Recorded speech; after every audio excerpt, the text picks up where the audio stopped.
এই যে আবর্জনা পশ্চিমবঙ্গে আছে, একটু আগেই যারা বাইক নিয়ে দাপাদাপি করেছে, খুব যন্ত্রণা। তাই যত করবে এইরকম আমরা অনেক দেখেছি 11 সালের আগে। এগুলো করে আমাদেরকে ভয় পাওয়ানো যাবে না, আমরা এগুলো ভয় পাই না। এবং আপনারা শুনে রাখুন, আপনাদের এখানকার খুব মোটা নেতা, ভারী নেতা পার্থ চ্যাটার্জির যা অবস্থা হয়েছে, আপনাদের অবস্থাও আগামী দিনে সেই রকম হবে। নমস্কার বন্ধুরা, আজকে তোমাদের জন্য যে ভিডিওটা আমি নিয়ে এসেছি, এখানে শুভেন্দু অধিকারী একটি মঞ্চে দাঁড়িয়ে এই সমস্ত বাইক বাহিনীকে, ঠিক আছে, তৃণমূলের যেগুলিকে বাইক বাহিনী বলা হয়, যেগুলি সাহায্যে তারা অত্যাচার করে, তো তাদেরকে তিনি কি জবাব দিলেন সেটা তোমাদেরকে শোনাবো। কারণ এই বাইক বাহিনী এই শুভেন্দু অধিকারী মঞ্চের সামনেও এসেছিলেন। সেই বাইক বাহিনীকে দেখে শুভেন্দু অধিকারী কি করলেন সেটা তোমরা পুরো ভিডিওটা দেখো, তাহলেই দেখতে পাবে। আর তার সাথে সাথে শুভেন্দু অধিকারী কি বলছেন সেটা তোমাদেরকে শোনাবো। এনার কথাগুলো তোমাদের কেমন লাগে ভিডিওটা শুনলেই বুঝতে পারবে, তাই ভিডিওটা স্কিপ করো না, পুরো ভিডিওটা দেখো। প্রথমে পুরো ভিডিওটা হোক, তারপর এটা নিয়ে আলোচনা করবো। এখন থেকে বিজেপির বন্ধুদের সঙ্গে সম্পর্ক বাড়ান, ভালো ব্যবহার করুন, সব দলের ঝান্ডা থাকবে, সবাই তার কথা বলবে, মিলেমিশে চলুন। গণতন্ত্রের যে বিধি বিধান, সংবিধানের প্রথম অক্ষর for the people, by the people, of the people, not for the party, not by the party, not of the party, এইটা যদি আপনারা বুঝতে না পারেন তাহলে আপনারা তাহলে ভুল করছেন। কোন পৃথিবীতে, ভারতবর্ষে কখনো যারা এই একদলীয় শাসনতন্ত্র প্রশাসনকে ব্যবহার করেছে তারা টিকে থাকতে পারেনি। মোগল পাঠানরাও টিকে থাকতে পারেনি। তারা অনেক বেশি অত্যাচারী ছিল, অনেক বেশি অস্ত্রে সজ্জিত ছিল। ব্রিটিশরাও পারেনি, তাদের কাছে টাকার কম ছিল না, সমরস্ত্রের কম ছিল না, কিন্তু তারাও পারেনি। তাই পৃথিবীটা গোল। এখন থেকে ভদ্র হন, নইলে এপ্রিল মাসের পরে আপনাদের অবস্থা কি হবে আপনারা নিজেরা কল্পনাও ভাবতে পারছেন না। তাই এসব করে চমকে ধমকে লাভ নেই। 9 বছর পরে সুপ্রিম কোর্টের নির্দেশে এসএসসি হচ্ছে, এই দোকান কাটা এদের লজ্জা নেই। নিউ লুকের ছবি দিয়ে কিছু হবে না। আচ্ছা, দেখতে পেলে এখানে এখানে ওই বাইক বাহিনী এসছে, সেই বাইক বাহিনীকে দেখে শুভেন্দু অধিকারী কি বলছে সেটা একবার তোমরা এবারে শুনো শুনো। 2 কোটির বেশি যুবক 2-3 বার সেলাই করে একটা প্যান্ট পরেন, এত আর্থিক দুরবস্থা আমাদের এই বাংলায়। এই যুবক যুবতী মিলে যুবতীদের জন্য আপনার পিসি সর্বনাশ ছাড়া ভালো কিছু করেননি। পিসির দুটোই এজেন্ডা, এক শোষণ করো, আরেকটা হচ্ছে এই যে তোমরা হর্নটা শুনতে পাচ্ছ, পেছনে যে ব্যাকগ্রাউন্ডে সাউন্ড আসছে, মানে বাইক বাহিনী চলে এসেছে, তো তাদেরকে শুভেন্দু অধিকারী লক্ষ্য করেছে। তো কি বলছে সেটা তোমাদেরকে দেখাবো, দেখো, এরপরেই বলবে। ভাতা বিতরণ করো, বাংলাকে শেষ করো।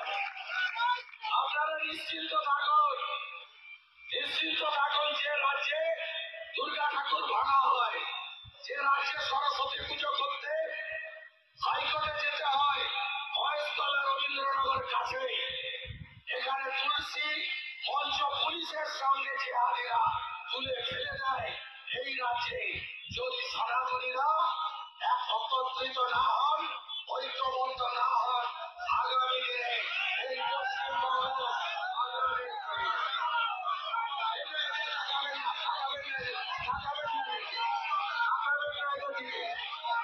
আরে কুকুর পায় কামড়ায়, মানুষ কুকুরের পায় কামড়ায়। কুকুর মানুষের পায় কামড়ায়, আপনারা মানুষ, এদের দিকে তাকাবেন না। কাউন্সিলরের দোয়ার পাঠিয়ে দিয়েছে এদের। কুকুর মানুষের পায়ে কামড়ায়, মানুষ কুকুরের পায়ে কামড়ায় না। তো এই কথাগুলো কাদিকে উদ্দেশ্য করে বললেন সেটা অবশ্যই তোমরা বুঝতে পেরেছো, এই বাইক বাহিনী, ঠিক আছে। তো দেখলে না, মানুষের কত চিৎকার করছিল, তো মানে বাইক বাহিনীরা এসে গেছিল, সেই জন্য শুভেন্দু অধিকারী এখানে তাদেরকে এইরকম ভাবে আক্রমণ করলেন। তো চলো এরপর বাকিটা দেখো। এরা আজকে তোমরা মদ খেয়েছে, তোমরা মাংস পাবে, এরা চাকরি পাবে না। ক্ষমতার আমলে এরা চাকরি পাবে না। আমি বলে গেলাম,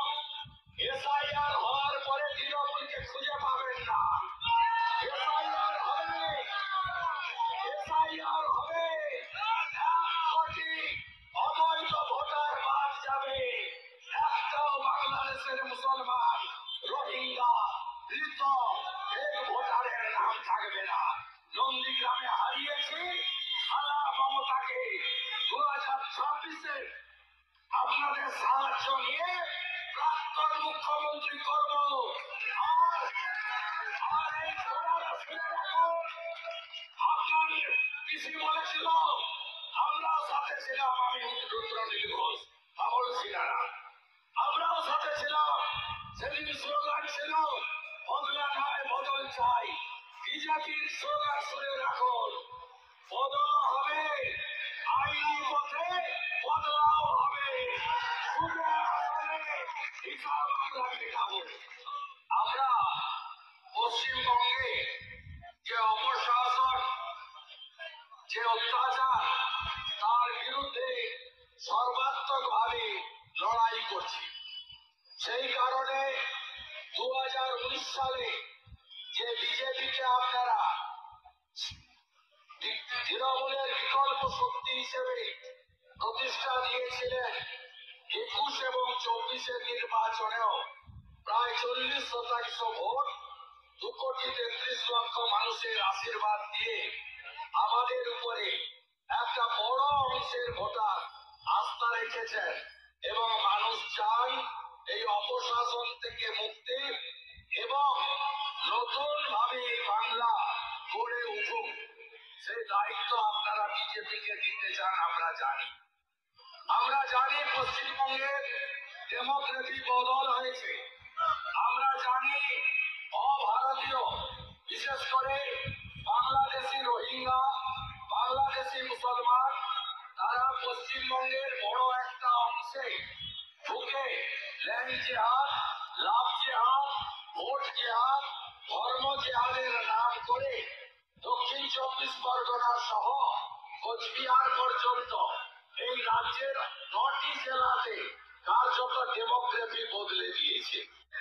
আচ্ছা, তাহলে তোমরা পুরো ভিডিওটা দেখলে, তো এই ভিডিওটা তোমাদের কেমন লাগলো, আর স্পেশালি ওই বাইক বাহিনীকে দেখে এই শুভেন্দু অধিকারী যে কথাগুলো বললো সেগুলো তোমাদের কেমন লাগলো সেটা অবশ্যই আমাকে কমেন্ট করে জানাও। আর শুভেন্দু অধিকারীর ভাষণটা তোমাদের কেমন লাগলো সেটা স্পেশালি জানতে চাই, কারণ একটা জমজমাট ভাষণ কিন্তু তিনি দিলেন, আর যে কথাগুলো বললেন সেগুলো কিন্তু তিনি ভুল বলেননি। কারণ তার কথাগুলো শুনলেই তোমরা বুঝতে পারবে তিনি যে একটা কথা বলেছিলেন এখানে দাঁড়িয়ে, যে বদলও হবে আর আইনি পথে বদলা হবে, এটাকে কিন্তু অনেক মানুষ ঘুরিয়ে ফিরিয়ে দেখাচ্ছে যে বদলা হবে, কিন্তু সেটা কিন্তু তিনি বলেননি। ইনি যে কথাটি বলেছেন সেটা হচ্ছে আইনের পথে বদলা হবে। ঠিক আছে, তো তাহলে তোমরা শুভেন্দু অধিকারী এই ভাষণটা নিয়ে কি বলতে চাও অবশ্যই কমেন্ট করে জানিয়ে দাও। ভিডিওটা যদি ভালো লাগে ভিডিওটা লাইক করো, শেয়ার করো, চ্যানেলটা সাবস্ক্রাইব করো।